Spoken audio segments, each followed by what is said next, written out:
I would recommend that to anybody who's stopping drinking, to just give yourself a chance, like get over the starting line, like give yourself 3 months of, not going out. My dad always used to say to me, the bars are always going to be there.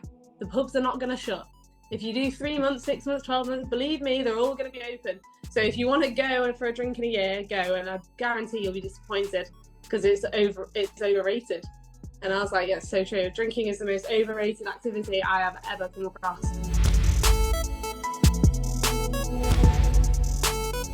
Hi, I'm the self-development coach, Johnny Lawrence, and welcome to the Self-Development Podcast. I've already done a podcast before I've even started this. I've been chatting away to my guest, Katie. She's absolutely lovely. You're going to love her. You're really going to love her. In this episode, I'm chatting with Katie McNicol. Is that got that right? Yeah, I thought yes, so. That's right. Yeah. I was just, as I said it, I thought, is it Nicole? But that would have an E on it. No, you smashed it first time. That was great. Yeah. Look at that. All over it. Do this for a living, I could. Katie is an ex-party girl binge drinker who stopped drinking 3.5 years ago at the age of just 24 years old. She's passionate about sobriety, but has fallen in love with self-development, which is helpful because this is a self-development podcast. And she uses social media influence to spread a message of encouragement, motivation, and a can-do mindset. Katie has now decided to evolve her passion and has begun her training as a coach. How exciting. How exciting. How are you feeling about all that? Oh, so excited. It feels like it's definitely been a long time coming. I feel like I've always had this passion for self-development and sobriety, obviously all that jazz, since stopping drinking. But I've never really taken it to like the next step in terms of it being, employment. So to be able to do it full time all the time is just an absolute dream. So yeah, I feel very lucky. Well, in my opinion, you're made for it. And I think sometimes, the conflict that we feel can be in that resistance to the change. So it's hard. What you're doing is to completely change your path and direction. And there might be some that go, oh yeah, but you're young, you can get away with it. It doesn't matter what age you do it. It really doesn't. It's still going to feel weird, right? Yeah, I think it's because it's kind of going against the grain, really, from what I've ever known as well. Like I work in recruitment as well, which is an extremely money-driven environment. It's target-driven, it's very pressured.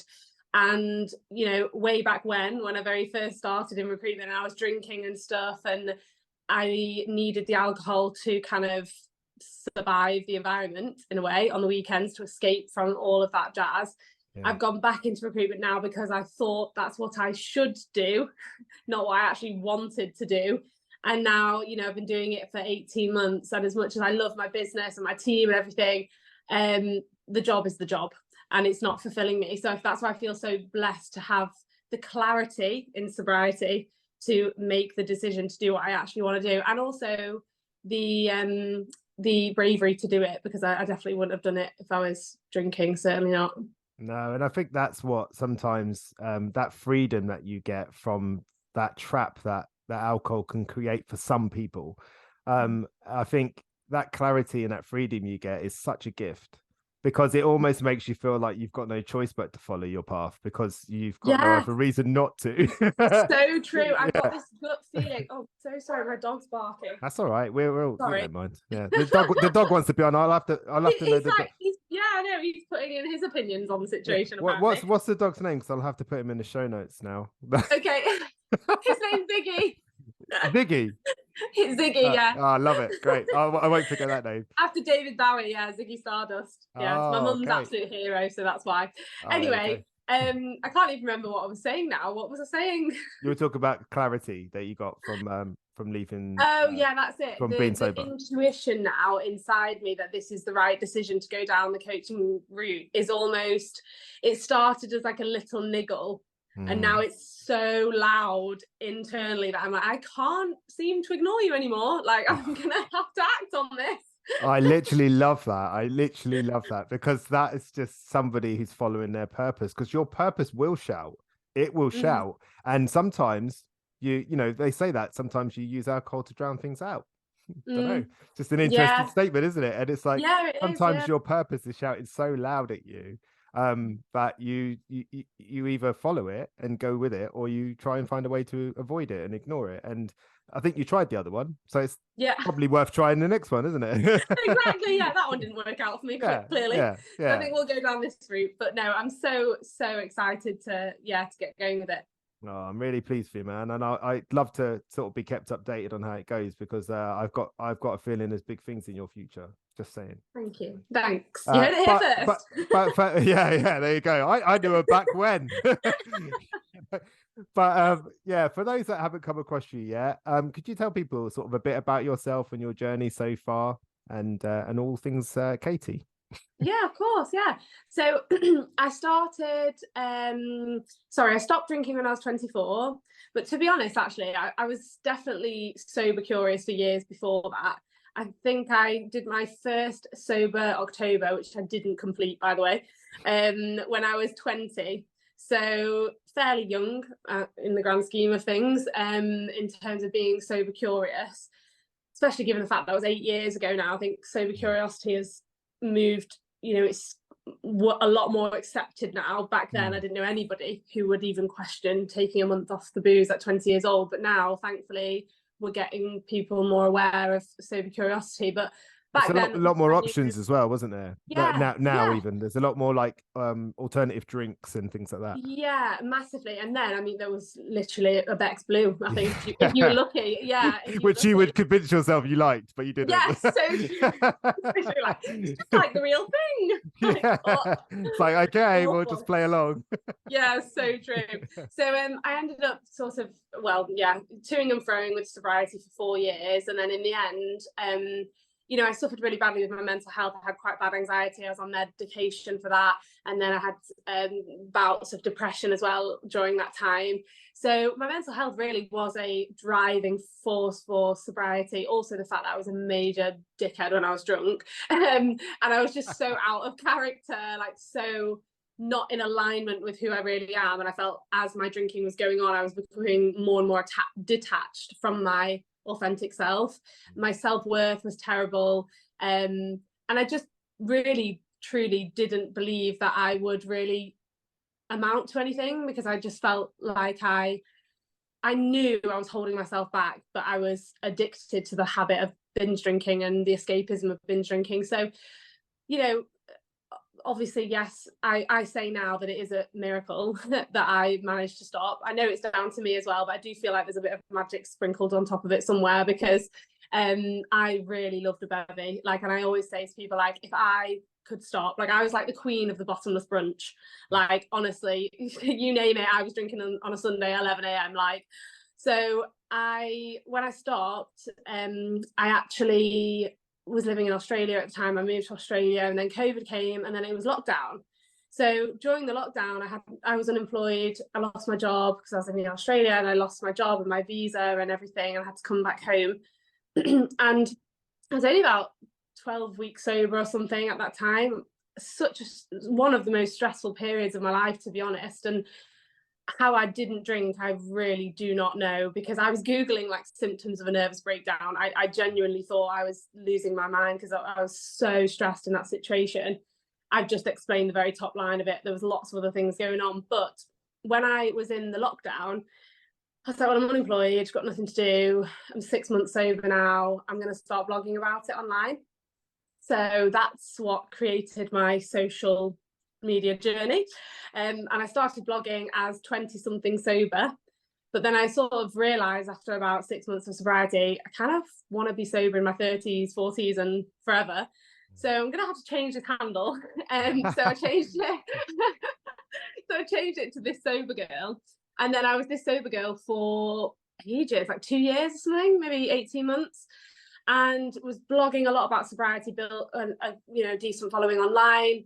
And I think that's where my real passion for self-development and sobriety sort of like began. I started educating myself a lot. I read a lot of Quit Lit, did podcasts, built the community, I did events. And it was amazing, and I got so much from it. And I think, people always message me all the time saying like, thank you so much, you've helped me so much, your content's helped me. And I'm like, you've helped me. Like, I would not have got through that situation if I didn't have those people, because it's not, you know, there are real people behind those Instagram accounts, and they are really typing that, and they really mean that. And, you know, even on days when I'm like a bit unwell or whatever, they really are strangers, you know, will message me and say like, oh, try this or try that, or hope you're feeling better or whatever. And it's just like, or on days, you know, I used to be not, you know, I'm less active now. That's going to change because I'm doing the coaching, but now I'm working full time again. It's very difficult for me to be as active on social media. But back then, when I was full time on social media, I would say a lot about, you know, moments, especially in my first year of sobriety, like, I really want to drink. Like, I know that's really that bad of me, but I'm going to be honest, I really am kind of struggling and would love a rosé. And, you know, these people, they just come in the masses, you know, to support you. And like, it's a really, real, you know, honor to be part of it. And it's so special, and it gave me so much. And then, you know, now, you know, as you've just said it beautifully at the start of this pod, that it is kind of, it has evolved now over time. And I do feel that the coaching is a lot more giving back, even more than just making content. You know, it's like the next level of helping people, not only in sobriety, but self-development in general. Because that's the other thing I learned through stopping drinking, is there's so much more to stopping drinking than stopping drinking. And I did not realize that. I just thought, well, if I just stop drinking, then I'll be fine. But actually, the work really, and people in early sobriety might not want to hear this, but it's the truth. The real work actually starts, you know, from then. That's the bit where it gets quite that's difficult. the recovery bit, you know. Exactly. The abstinence from alcohol is just, you either do it or you don't. And I don't mean that so, you know, to be so blunt, but it is literally a choice to do it or not to do it. The bit that's hard is the recovery bit, the reason that led you to doing it, you know. What was it for? What does it give you, you know? Exactly. And what were you using it to escape from? Because that's what I used it for. It was escapism. That's right. From anxiety or the pressures of being in your 20s, not knowing what the hell you want to do with your life, and comparison, and where I should be, rather than what I want to be, you know, all these things that I just thought, well, when I drink, I just bury my head in the sand about that stuff. But, you know, it rears its head when you stop drinking, and you really do have to be brave enough to deal with it head on. So it's definitely, which I didn't expect, you know, this emotional sobriety term. I didn't even know what that meant. I was like, what? I thought I'd just stop drinking, then I'll feel better. When you were drinking, you didn't do emotions. Yeah, exactly. You avoided them. So now all of a sudden you're like, what's this feeling? You know, it's just like, what's going on? But I mean, one of the reasons why I think you're going to be an incredible coach is because people don't buy knowledge. They don't buy knowledge. There's nothing that I know or you know that can't be found out in reading a book or watching a program or listening to a podcast or seminar. What they buy into is how somebody translates that knowledge.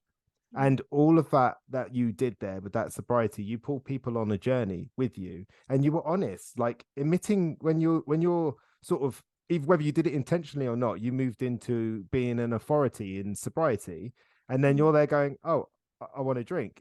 And that's true though. That's how sobriety looks. You know, you don't just decide to give up alcohol and be like, right, never think about it again. It's hard. And you have those days. And what you do on those days, you're allowed to, I spoke to Mandy Manners on the podcast once, and she said, you know, you're allowed to want to drink, you're allowed to think about a drink, you're allowed to be an arsehole to everybody in your day, but you just can't actually drink. And I was just like, that's it. It's just essentially it's one action. It's just one action, you know.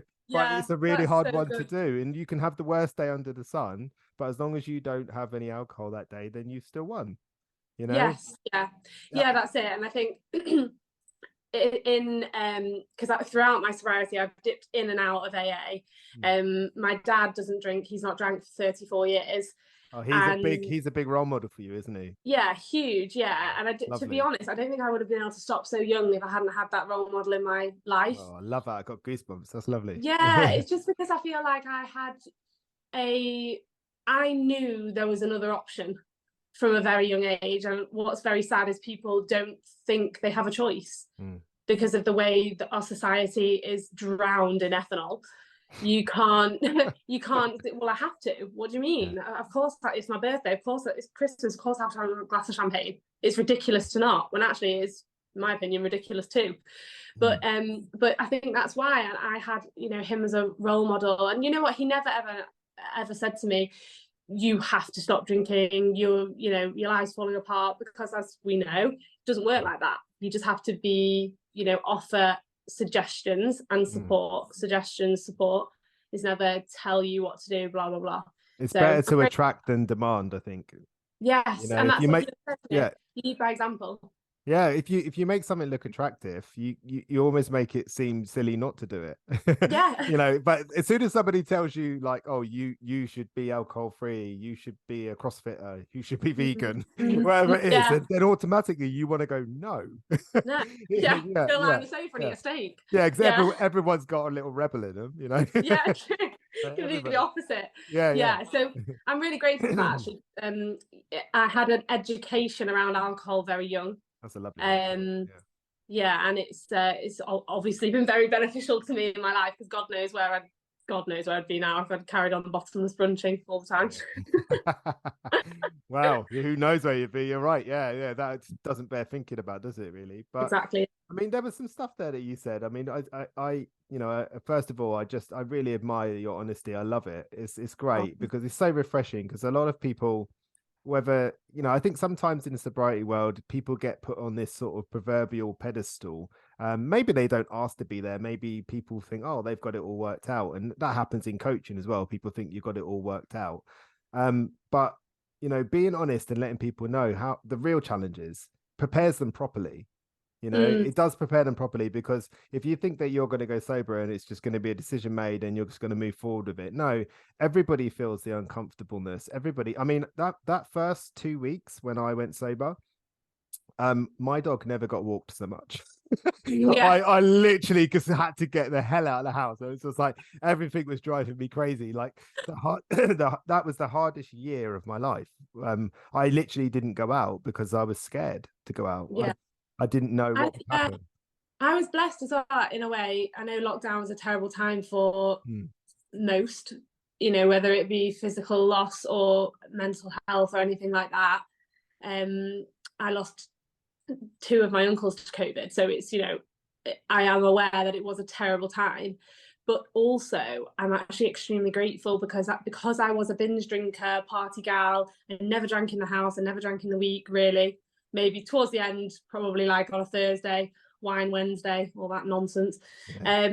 But on the whole, I was a binge drinker, party gal that didn't really drink in the week. So lockdown just, I was in the house all the time. It was like a Monday every day. So I didn't ever feel like I was, missing out, because I wasn't missing out because everyone was locked inside. So it gave me an opportunity to get a lot of sustained sobriety under my belt, so that I was so far into sobriety that, and the thought of having a drink was like weird. Like, why would I do? You sort of built them sobriety muscles, didn't you, in a way? Yeah. And then I was flexing them when I was out, when we were set free. I was like, ooh. I encourage everybody to watch the YouTube version of this. She just showed me her guns. This is what's happened. Little noodles. My family call me Super Noodle because I've got no muscle in my arms. Anyway, so I was proper flexing when I went out, and I felt, don't get me wrong, not every time. There has definitely been times where I've been like, okay, feel a bit uncomfortable, or do you know what, tired or bored is usually bored's a nightmare. Bored is so difficult. God, it's absolutely dull. I'd rather be in bed. So, and then you leave. So it takes a bit of practice, but I am grateful for that sort of initial period, and I would recommend that to anybody who's stopping drinking, to just give yourself a chance. Like get over the starting line. Like give yourself 3 months of not going out. My dad always used to say to me, the bars are always going to be there, the pubs are not going to shut. If you do 3 months, 6 months, 12 months, believe me, they're all going to be open. So if you want to go for a drink in a year, go, and I guarantee you'll be disappointed, because it's overrated. And I was like, yeah, so true. Drinking is the most overrated activity I have ever come across. But the thing is, you can't see it for what it is until you're out of it. And that's what I mean. It's like about attraction's better than demand, like when you walk around feeling great, looking great, making sobriety look good. Other people, like, I never realized it, how sober curious I was, but I remember speaking to somebody at a barbecue some years back, and I was just, so you don't drink anything? It's like, no, just asking all these questions. Nothing at all. Yeah, nothing at all. Like, not even like, but I remember I was I was doing a barbecue at my house, and I had some friends over, and there was this one guy. He was just standing there, and I just looked at him, and I was like, "You're so sober curious, so real." Because he was just like, "Let me have a look at that bottle. Can I read it?" Like, he's like, "So there is 0.5 alcohol in it." I'm like, "Oh, does that make it okay? Does it?" Yeah. It was just funny to me, like seeing it from Yeah. the other side, because I'd always been Yeah. that person. But Yeah. I think it's important to know that you're more than sobriety. Mhm. I think sobriety, as you beautifully put it earlier, is sort of what kickstarted the bigger picture for you, which is this self-development journey that you're on, and all the things that you've learned and are learning and will continue to learn. And so what draws you towards wanting to help people? So what you're doing your coaching stuff, and you're starting moving in that direction. What is it about that you find so appealing? I think it's because it's personal experience. I think everything in your life you draw from personal experience. And I wish that I knew what a self-development coach was. Even when I stopped drinking, when I very first stopped drinking, there's so many different parts to it. A lot of my sobriety I've lost a lot. Like, I've lost old friends, and now I'm in a period of leaving behind my old career. And like, it's, especially I feel in your 20s, there's a lot of seasons of change. And I would have loved to have just had someone to coach me through decision making, because I felt like I've always had a very strong inner knowing about what I actually know, what's good for me and what I want and what I'm good at. But because of all the conditioning and the social expectation and what I should be doing, that sort of skewed my journey, really. Because as much as you speak to your parents or your friends or whatever, although having said that, all my friends are very, again, because I'm aligned with who I am now, my new friends are all aligned with me. So they are all very follow your dream, follow your passion. Like, they're very much like that, and they're so supportive of everything I do. So I'm so blessed. But your family, they are very supportive of me, but sometimes it helps to go to someone who isn't biased, who isn't coming at it from an emotional attachment point of view. It's more so just like coaching you through something. It's like having a therapist, for example. Obviously they focus on the past, and I do have a therapist, and it's been great for me to try and learn about and unpick why I drank the way I drank and why I did the things I did. But what I'm so fascinated about coaching and self-development is, it's all, as you know, focusing on the future decision making, planning, and being aligned with your authentic self. Because there is nothing more awful. I've been there, where every day you're waking up and living a life that shouldn't be your life. Like, you just feel like, I always have thought about this a lot. I feel the analogy is, it feels like you're swimming and you're dying to go and like take a breath, but you can't. You feel like there's a glass ceiling, and you're trying to like get through this glass ceiling, and then as soon as you come through, you feel like you've been set free. And I do really feel like I've had many moments throughout my sobriety where I've had breakthroughs like that. And I would just, I'm so passionate about being able to help people get there, because it's very difficult. It's within everybody. I believe it is within everybody. They do know, but they don't know that they know. And That's that's the really second time you sad. give me goosebumps. Oh. That's a great analogy. That's a really good analogy. I mean, it's better than mine. I always say to people, like, I'm walking down the street and I step in a puddle, and I turn around and say, "Watch out for that puddle." That's self-development for me. Just that. I love that one too. I help people understand that there are certain things, obstacles in the way, and Yes. I get to sort of guide people away from them or towards them, whichever. But Yeah. one of the things I often say is that when education meets experience, it creates wisdom. Yes. And you're getting education now in the coaching space, because no one knows how to do all the ethics and all of the rules and all of the things. You have to learn that. But to really understand and empathize with somebody, you have to be able to take what you've learned and take what I've heard termed before as the post-traumatic growth. So when something traumatic happens to you, there is an opportunity to learn from it. It's really hard to hear that because, and I think you have to hear it at the right time. Yes. You know, if something's just happened to someone, you're like, oh, what's the learning from it? You probably Yeah. get punched in the face, to be honest, and you might well deserve it. But I think at Yeah. some point, Tread carefully. yeah, just maybe leave that one in your back pocket for a bit. but Give it yeah, a week and then because that's not No, but it's straight. true. You've got to learn from things, and I always say that, you know, every lesson is a blessing. And I've had some real, you know, painful things happen over the last 3 years. You know, like everybody does, you know, that's life, and it's no magic pill to just say I'm really into self-development and I, you know, have everything sussed, because it's impossible. I will never have everything sussed. I'm very honest about that.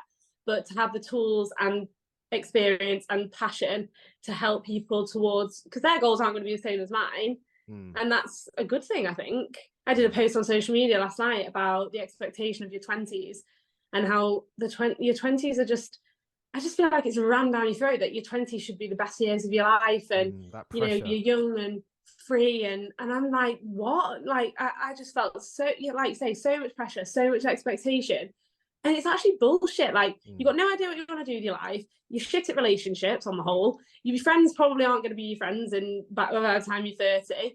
You're trying to figure out, you know, what your passion is. That's another thing. Like, what's your passion? Like, well, I think you can definitely have more than one. So that's pressure in itself to say you're only allowed one. Yeah, this is my thing. Yeah, that's really annoying. Like, I'm only allowed to be into books. Well, how boring is that? You know, so all these things. And then some of my best friends are in their 30s and they're so, like, again, because they're now aligned, I found friends that are aligned with me. They're so self-assured, strong women, and just great. Just don't give a shit about anyone thinks about them. They do what they want to do. They stay in their lane. They love hard, like their family and friends and whatever. And they literally said to me, oh God, I'm bored of this now. You just stop trying to make your 20s the best years of your life, because they're not. Okay, when you get into your 30s, you're gonna have more money, more time, more experience, more wisdom. You won't give a shit when people think blah blah blah. And I just thought, oh God, that's right. Great. Yeah, you're with the right people, aren't you? You really are. 100%. And I think I've only met them through being aligned with who I am, really. Yeah, so that's you do. mission, You attract them, don't you? That's what happens when you start to sort of the risk of sounding spiritual. You sort of vibrate differently, don't you? You just sort of like bring people in a bit differently. Yeah, definitely. That's amazing. Yeah. So we're going to change lanes a little bit now, because I think it's really interesting to explore what has happened within your life and the lessons that you have learned of self-development. And I'm curious, like, what's the most challenging thing you think you've been through in your life?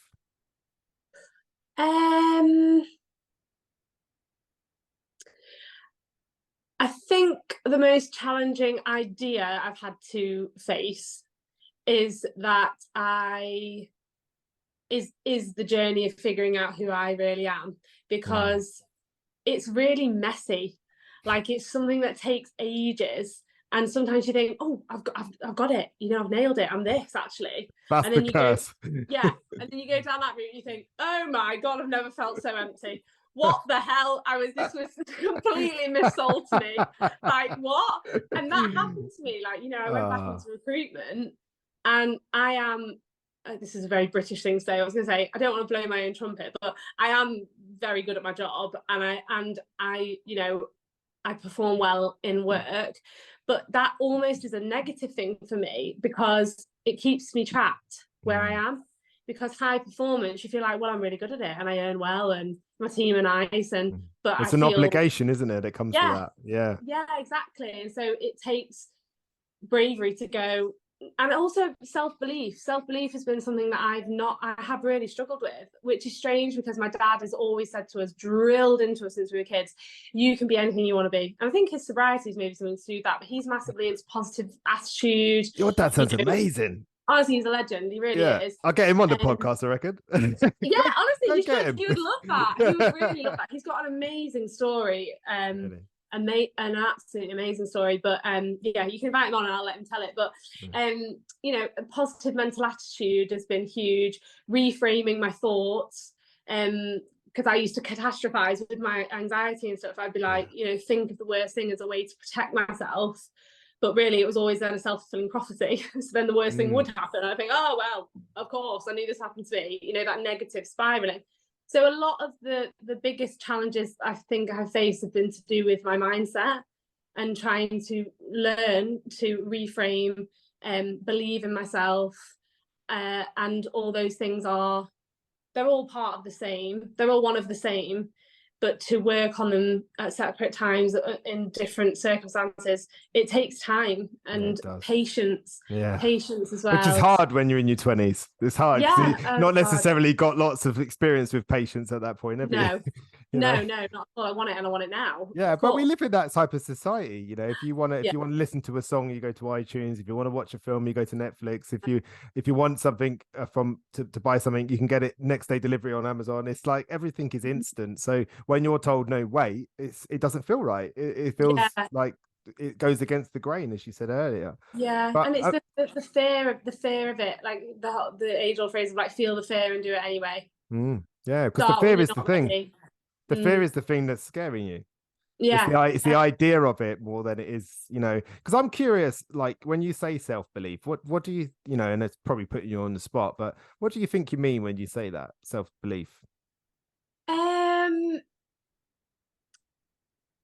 It's strange because I am a confident person, so it's not like I lack confidence in terms of meeting people or talking to people or anything like that, and I know that I can achieve whatever I put my mind to, but it's more so believing that I maybe deserve it, or that I feel as though I'm not ready to have it, or like I just get in my own way. And I think, I don't know if that is to do with drinking or not, or sobriety or not. To be honest, I think if you asked anyone who drinks or normally, quote unquote, they would probably say the same thing. I think it's a human thing to have areas, patches in your life where you do lack a bit of self-belief.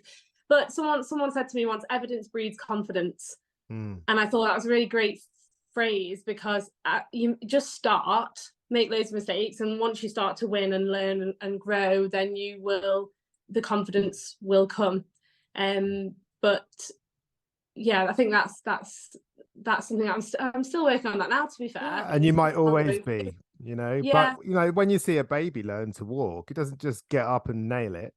You know, it gets up, falls over, and in that time where it's walking, it's strengthening those muscles, it's learning, it's doing all those things. And I think those people, like for example, I'm very lucky. I get to work with a lot of really successful people who have big companies and stuff, and all of them at some point have had imposter syndrome.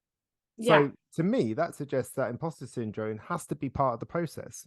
Otherwise, all of these amazing people wouldn't have had it. And I think much like when you go to the gym and you train a bit harder and you go out your comfort zone, the next day you have that uncomfortable feeling in your muscles. And that's a bit like imposter syndrome. When you go and you do something really brave, you go and speak in front of people, or you go and put yourself out there in a different type of way that you're not used to. The next day you wake up with that vulnerability hangover where you're like, oh, what did I do last night? What are people thinking? And did I nail it? Oh, and it's like that, you know, when you see like a play, like I've had friends that have done plays and they've gone, oh, did you see that bit where I made that mistake? And it's like, nobody noticed that, just you. You know? You know, you know you, but really it's not. It's like with not drinking, people say, oh, you know, it's such a big deal, it's so embarrassing. It's not. It's only in your head. It's a bigger deal in your head. Everything is a bigger deal in your head. Absolutely. But I think it's like you say, practice. You ever heard of main character syndrome? Yeah, that's, everybody has it, man. Everyone has main character syndrome, where they believe everything. It's not self-centeredness. It's like when you're done with something, you think no one does it anymore. It's like, well, they do. It's just you don't do it anymore. It's like, well, I never see anyone do it. It's like, because you're not there. It's like, but this is what happens with people. It's hilarious. It's such a funny conversation. But so that's the most challenging, you know, that self-exploration. And I think like what you've done, you know, in my opinion, is you've created a really good foundation for that moving forward. Because I don't think that self-exploration ever stops, really. I think you're always exploring as life throws on new contexts and new situations, you're challenged to change. And it's only then do you discover a new part of yourself. You know, you're like, oh, I didn't know I'd feel this. Because it's interesting, I could ask you certain questions now and you'd have certain answers to certain situations, but yet when them situations come, you might be surprised at actually what you do. Yeah. There's certain things in my life. What am I now? 42, blimey. You asked me, what would you do if this happened? I could have told you, absolutely, this is what I'd do, absolutely no doubt in my mind. And then it happens, and you're like, oh, I don't want to do that. And Yeah. that's what matters, because like you said, that social conditioning, it directs you to say, this is how you should handle this situation. But it is important what you want to do. Yeah. That's important, Yeah. because if you start doing things based off of what you think you should do instead of what you want to do, that's when conflict starts to build, and that's 100%. difficult. Yeah, I've had so much of that, I think, this year. Just like toing and froing with the conditioned idea and then the authentic idea of what I actually want. And like I said before, it becomes just like I can't breathe. Like you just feel like you want to get going. And I think, to be honest, self-doubt, I think it would be strange if people didn't have self-doubt. To be I believe honest, they call that arrogance. yeah, I was gonna say, I think you're a dickhead if you have no self-doubt at all. So at least we know that we're not dickheads. But I went with arrogance, you went with dickhead, or whatever. yeah, something you've never done. You're like, oh, not even bothered. Not bothered. This. Yeah. That is my 10-year-old. That's my 10-year-old. He does that all the time. I reckon I'll be really good at this. I'm like, okay. We'll see. But it's like that childish naivety. Yeah. Unfortunately, some adults have that. I mean, really, they should have left it when they were 10. But anyway. But I do think it gives you a bit of adrenaline. Yeah. To get going on your dreams, and almost that naivety. Maybe I'm slightly naive, but otherwise, if I knew everything, then you'd get the fear of God and you probably wouldn't try. So it's well, you don't know what you don't know, do you? And it's like, you can't. This is why I get like frustrated sometimes with clients that get annoyed that they didn't know something. I'm like, you didn't know it. There's nothing you could do about that. Now you do know it. That's what's important. Let's focus on that. And people don't say, like, people are always going to do the best with what they've got and what they know. And no one's ever going to say, I'm going to do my worst today. Like, of course. I'd quite like to meet that person. That'd be quite fun. Like, I'm going to do my worst today. Okay, can I watch? Yeah. That sounds like a fun day. Like, just get up and just be an arsehole to everyone you meet and just do everything wrong on purpose. It's just like, that sounds like a fun day. Like the Purge. We should just do that one day. Everyone do everything wrong. Yeah. Yeah. Just do it all wrong. Yeah. Brilliant. So self-exploration, most challenging thing, and I think that's about right. That sounds about right. And I think you become more comfortable. Oh, so cliche, but you do become more comfortable with being a bit uncomfortable in life, don't you? You realize that that's kind of the way it should be. I think sometimes if you're too comfortable, nothing's really happening. Yeah, and it's boring. I just get so bored. And some people like that, and that's okay. There was a time in my life where we had a business and 2 very young children, and I craved boredom, absolutely craved it. But now, like, if I haven't done 1,000 things today, then I'm like, what have I actually done? It's like terrible. Yeah. So the next question I have is, like, what's something that was difficult that you've solved or overcome yourself?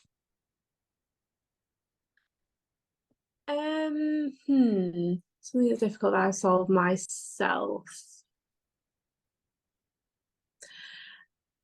It sounds obvious, this, and that's why I was just thinking then about trying to think of something different to say than this, because this is so obvious. But obviously not drinking is the biggest thing I've ever achieved, really. And the biggest thing that I've had to overcome, because there's so many different parts to stopping drinking, and it changed so many different parts of my life. It had like such a knock-on effect. So I lost, well, I say lost, I didn't lose them. I chose to move away from a group of friends. It took a period of time, years really, to move away. They equally decided to move away very clearly. No word was really said, but just sort of amicably sort of drifted, and that's fine.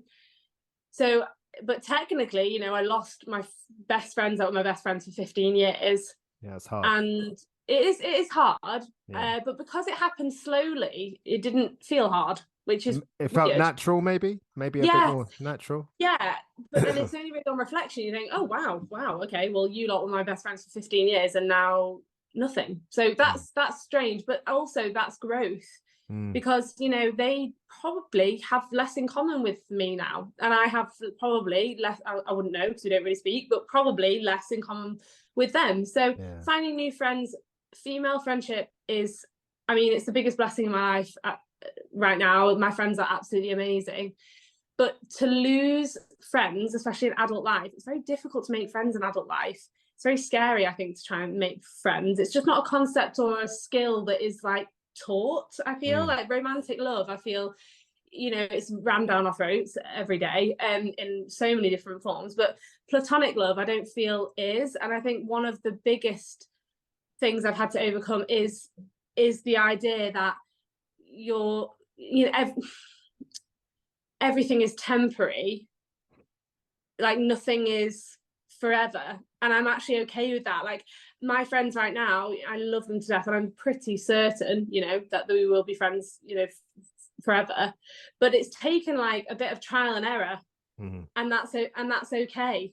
Nothing in your sort of like late teens and whatever will possibly still not be there, and that's all right. Also the other thing through stopping drinking, I lost my friends and stuff, but I also had to massively change my idea of fun, which was a really hard thing for me to kind of wrap my head around. Like I was like, I would, in my sobriety, I would still go out and I would still like go to all these bars and stuff where I used to go and hate it. And I thought, how weird. I used to love it in here or whatever. So you sort of lose your old sense of self. So everything that was now isn't, but it is, but it's different in a much better way.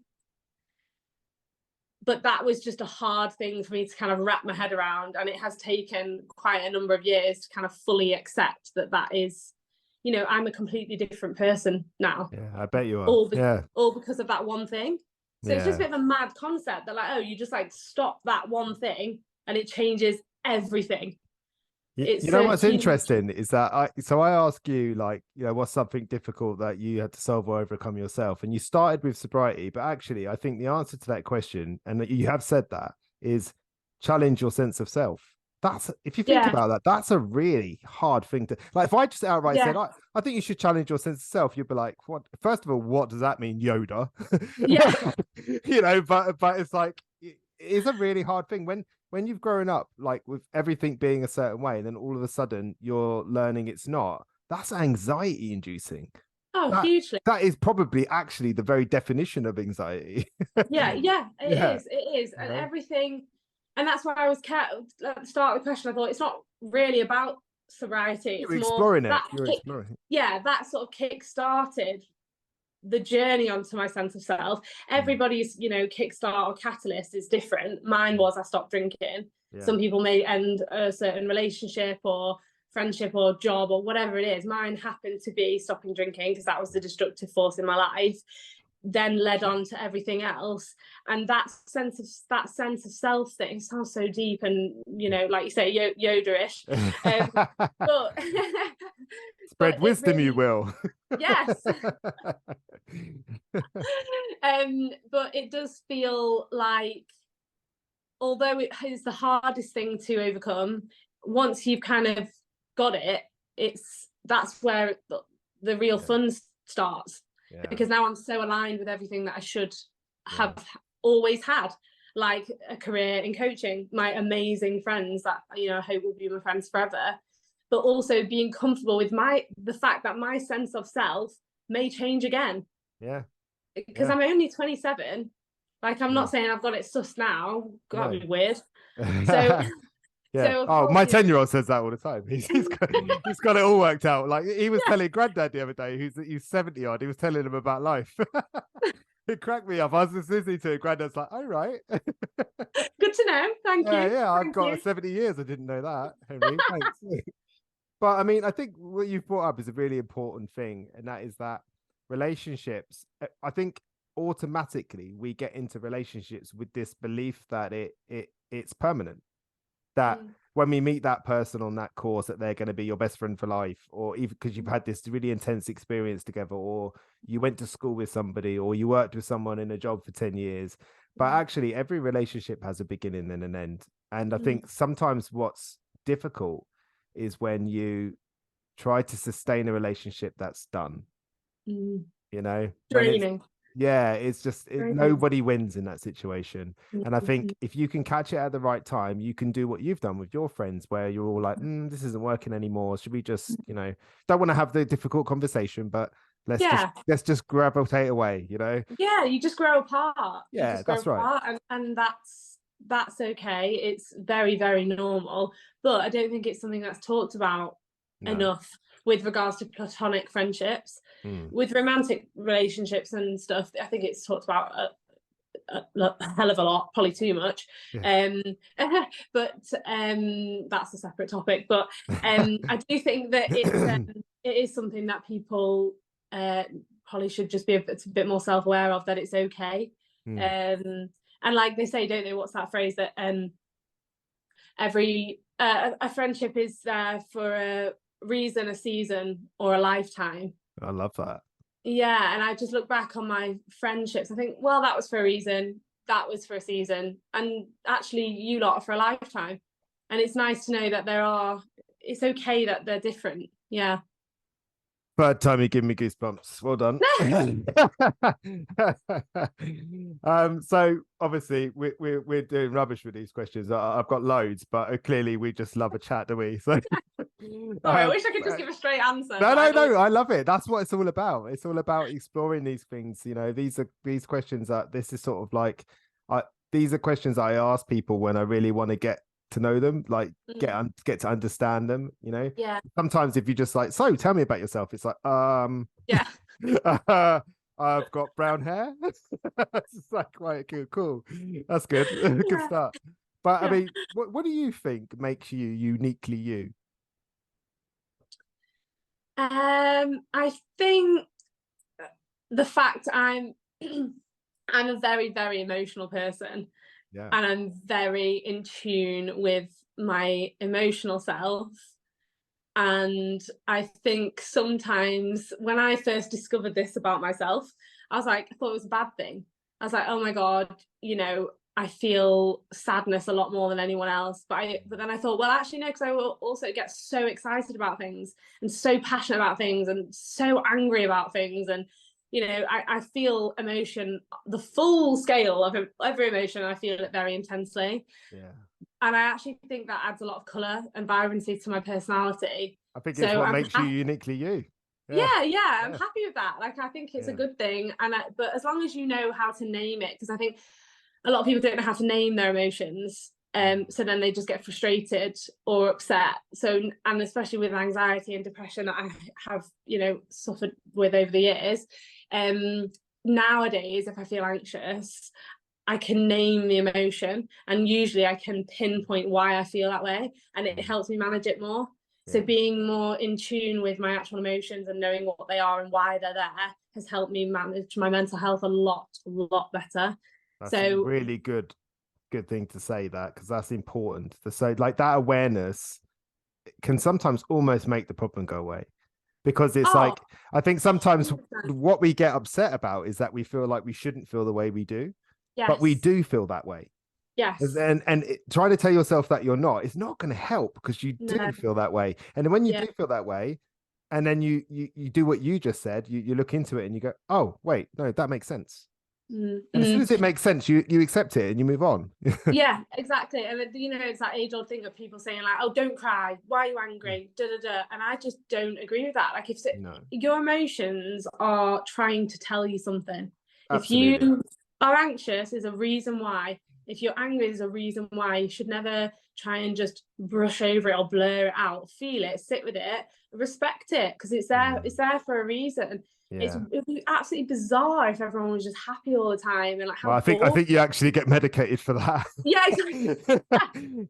But I think you're right though. It's like I don't believe that we are just one person. We are many parts of ourselves. We have our self-esteem, we have our self-respect, we have our self-worth, we have Mm, our self-confidence, and all of these parts of us have a voice. And I mm, often say it to clients or encourage them. It sounds mental when I say it out loud, but like, is like to have a committee meeting within your head, and yeah. then ask yourself this one question: who's the person in this meeting that you're not listening to? Which part of yourself That's is great. doubting and saying, Yeah, listen, wait, I don't trust this person, or I don't feel comfortable about this situation, or something about this isn't feeling right. Listen to that one, because that's the one yeah. that you're ignoring. The rest of them are speaking a bit louder. This one's being ignored. And I can tell you for a fact, if you ignore a part of yourself, it will become a problem. Oh, 100%. It will become a problem. Any sort of like repression of emotion, Yeah. it's just not healthy. No. And to be able to speak to family, friends, therapists, whatever, coach, whatever it is that you do, any sort of community is so helpful. And Mm. it's been so helpful for me as well to just accept who I am, because like the question you've asked is what is the uniqueness of you, and I've just answered it and said, well, the uniqueness of me is this thing. And originally I thought that was a negative thing. Like I thought it was a Love bad it. thing. How sad is that? That's really Yeah. sad that I would Denying think a part of this me, yourself. me, I'm ashamed of. Like, not happening. Not happening. So you've got to embrace the difference, I think. I love Um your fire, man. I love it. I like no, but I think it's like community and connection, just as you were talking about there, is like the antidote to shame. Because you mm, walk around feeling like you're the only one that feels this way, and you can't tell anyone, and no one understand, and everyone will judge you. And then you walk into a room full of people that all feel like you. All of a mm, sudden, you've gone from feeling like a weirdo, feeling like you're something wrong with you, to, oh my God, I feel so relieved. I thought I was the only yeah, one. And that's yeah, what it offers. It doesn't take away the problem, but it makes you realize that this is a bigger problem than just you, yeah, and actually you're not alone with it. And all of those isolation feelings and the shame feelings, they're okay. you know yeah. they're okay. Absolutely you know normal. Absolutely normal. Yeah, 100%. I think the shame and guilt, I mean, they are in my one of the same, really, mm, because I yeah, feel, if I ever feel guilty, I feel then shameful for feeling guilty. Like it's just it's all sort of cut from the same cloth. But speaking, and this is why I think I am so, and to be honest, it's not even a conscious thought, it's subconscious, and it just naturally comes out of me that I am very honest mm, about those things, especially online and stuff. It just happens. Like, so I've had people say to me in the past, oh God, oh, that was a bit, to the bone, wasn't it? And I was like, was it?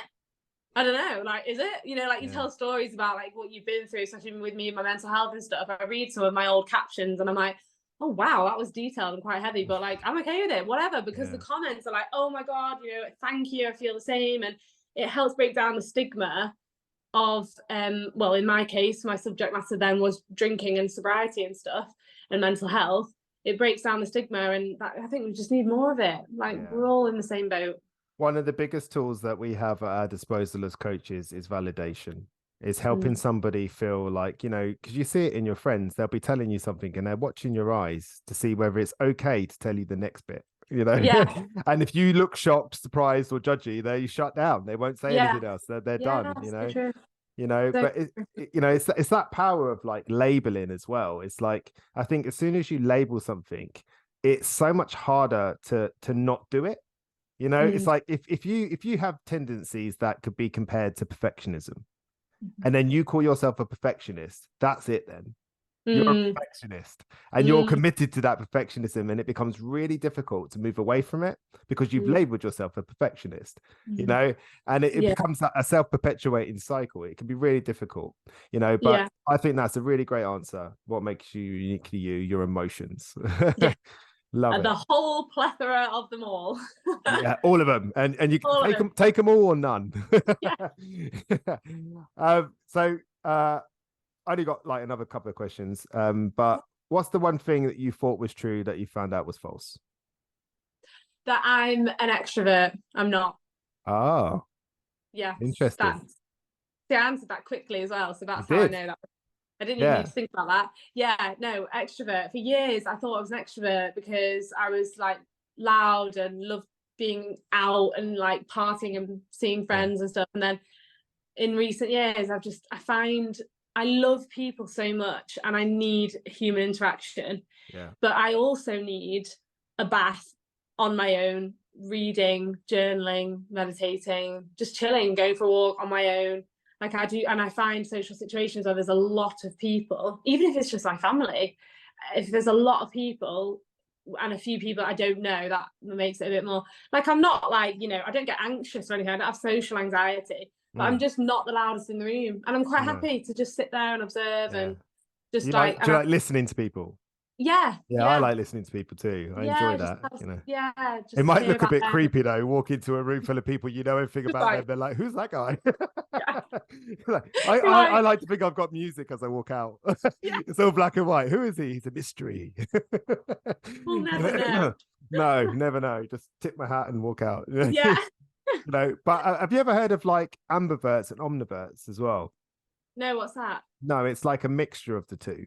In different Ah, balances. Look into it. It's interesting because oh, I that's interesting. Yeah, yeah. someone said to me, "You're the most extroverted introvert I know." Someone Yeah, said that to yeah, me, but and maybe that's what you, that you is. can have omniverts and ambiverts as well, and that's a mixture of the two. I can't remember in which balance, but yeah, there's a mixture of the two. I find that interesting as well because, like you say, like when we get into that habit of labeling ourselves, it's nice to like, okay, I don't fit into either of these labels. Let's just make up another one. Yeah, Let's just do that instead. yeah.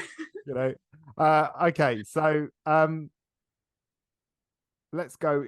Let's go with what are some of the greatest lessons that you think you've learned so far? Well, I touched on one before, saying nothing is permanent. Mm, Which at first, I think, because as human beings, as we discussed before, that as human beings, you find security and safety in permanency and knowing yeah. what's coming.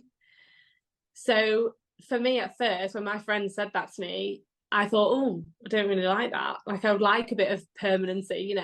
But then I thought about it and thought, actually, it really relieves a lot of pressure Mm, to think, well, who knows? Whatever. Just take it mm, a day at a time, see what's what, keep your morals and values in check, work hard, and everything will be all right, kind of thing. yeah. Um, no matter which way the wind blows you'll be okay. And sort of embracing that. I'm not very good at again, maybe this is a limiting belief actually, sort of labeling myself, but I'm not sure that I'm good at change. Like dealing with change kind of makes me feel a bit anxious and like uneasy, as I'm sure it does many people. But kind of knowing that all that stuff, that feeling of when going through change Yeah. is not going to be there forever, and thoughts are not going to be there forever. You're not going to feel this way forever. You'll get through it. Is actually comforting. So I think permanency actually would.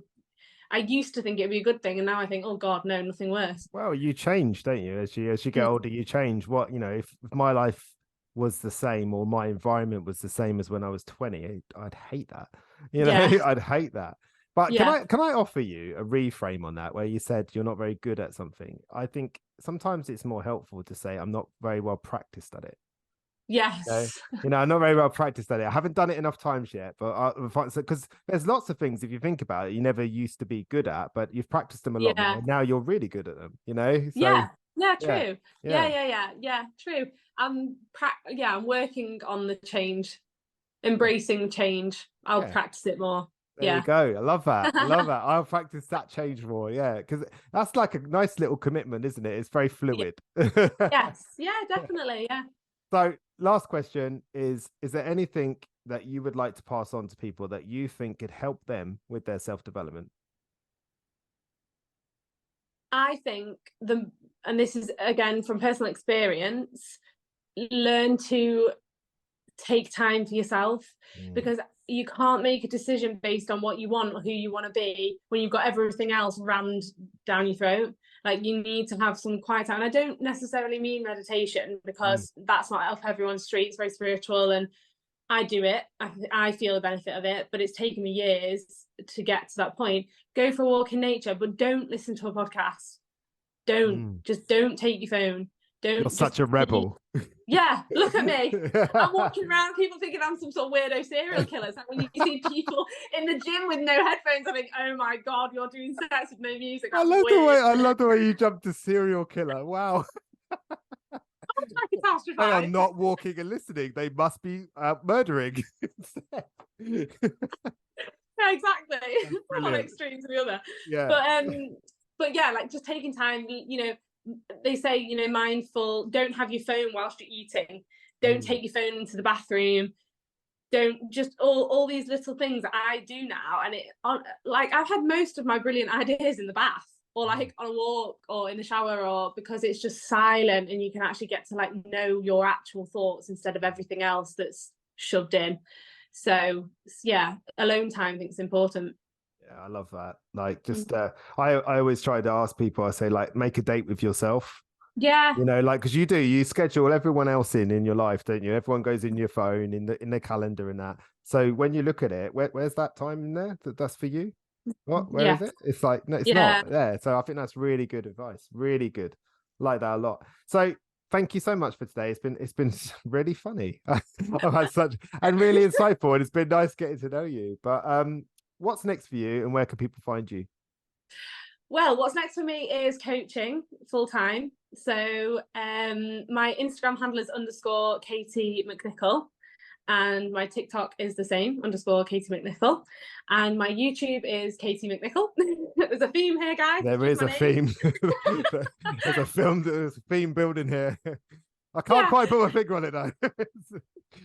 So I'm make content on social media, coaching, and I'm just picking back up with YouTube this week as well. I'm moving out this week, so I'm starting to vlog, moving out and stuff like that, and just have a bit more creative outlet in that way. So yeah, you can find me there. I think your journey's been amazing so far, but I do really think it was just the beginning.